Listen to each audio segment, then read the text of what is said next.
खून की प्यास। एक छोटे से कस्बे के पास घने जंगलों के बीच एक प्राचीन मंदिर था। इस मंदिर के बारे में कहा जाता था कि यह शापित है और वहां खून की प्यास वाली एक भयानक आत्मा रहती है। वर्षों पहले इस मंदिर में एक साधु तपस्या करता था जो काले जादू में माहिर था। वह साधु अपनी अमृता के लिए बलि चढ़ाता था।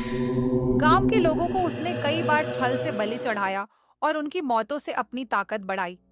एक दिन गांव के कुछ बहादुर युवाओं ने साधु के आतंक को खत्म करने की ठानी। वे साधु के खिलाफ खड़े हुए और बड़ी मुश्किल से उसे मार गिराया। लेकिन मरते समय साधु ने शाप दिया कि उसकी आत्मा हमेशा इस मंदिर में रहेगी और उसे खून की प्यास बनी रहेगी।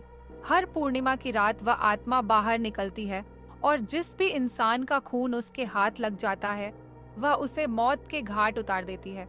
कई सालों तक गांव के लोग उस मंदिर के पास जाने से डरते रहे।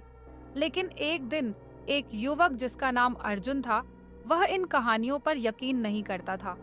वह साहसी और जिज्ञासु था और उसने ठान लिया कि वह खुद उस मंदिर में जाकर सच्चाई का पता लगाएगा। गांव वालों ने उसे बहुत रोका, पर वह नहीं माना। अर्जुन पूर्णिमा की रात को मंदिर में पहुंचा। वह मंदिर के अंदर घुसते ही एक अजीब सी ठंड महसूस करने लगा। जैसे ही उसने दीपक जलाया, मंदिर के अंदर खून से सने पैरों के निशान दिखाई दिए। अर्जुन को थोड़ा डर तो लगा, लेकिन वह पीछे नहीं हटा। अचानक हवा में एक सन्नाटा छा गया और उसे महसूस हुआ कि किसी ने उसे पीछे से छुआ।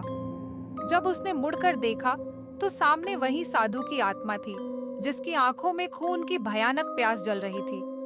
अर्जुन ने खुद को बचाने की कोशिश की, लेकिन आत्मा ने उसे जकड़ लिया।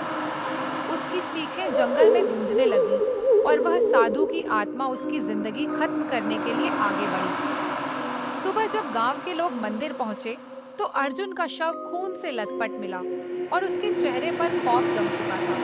उस घटना के बाद गांव के लोग समझ गए कि साधु की खून की प्यास कभी खत्म नहीं हो सकती। अब तक जो भी उस मंदिर में गया, वह कभी वापस नहीं आया। कहते हैं कि उस आत्मा की खून की प्यास तब तक बनी रहेगी, जब तक कि उसे हर पूर्णिमा पर एक नई बलि न मिले।